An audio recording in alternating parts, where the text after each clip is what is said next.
Hi hello welcome to our channel.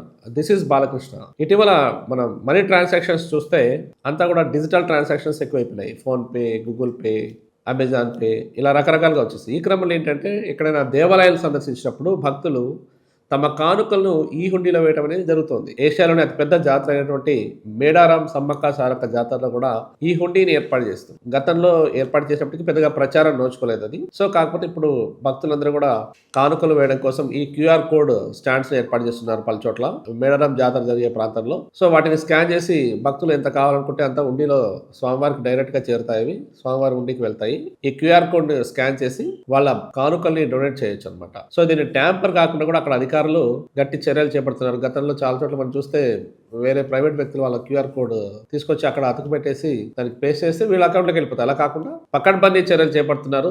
మొత్తం ఈ వ్యవహారం అంతా కూడా కెనరా బ్యాంక్ వాళ్ళే చూసుకుంటున్నారు. అధికారులు పకడ్బందీ ఏర్పాట్లతో ఆల్రెడీ దాన్ని ట్రయల్ కూడా చేశారు. హుండీకి ఎలా వెళ్తుంది, ₹1 స్కాన్ చేసి ₹1 డొనేట్ చేయడం, ఇది వెళ్తుందా లేదా అకౌంట్ గా చూసుకోవటం, ఇలా పలు ప్రాంతాల్లో ఆ జాతర జరిగే పలు చోట్ల వీటిని ఏర్పాటు చేస్తారు. సాయంత్రం మళ్ళీ వాటిని ఒక చోటు తీసుకొచ్చేసి సెక్యూర్ చేస్తారు. సో భక్తులు సులభంగా కూడా ఎటువంటి క్యాష్ క్యారీ చేయకపోయినా కూడా ఇక్కడ హుండీలో వాళ్ళు కానుకలు సమర్పించాలనుకుంటే తప్పకుండా ఈ క్యూఆర్ కోడ్ స్కాన్ చేసి తమ కానుకల్ని భక్తులు సమర్పించవచ్చు. Thank you.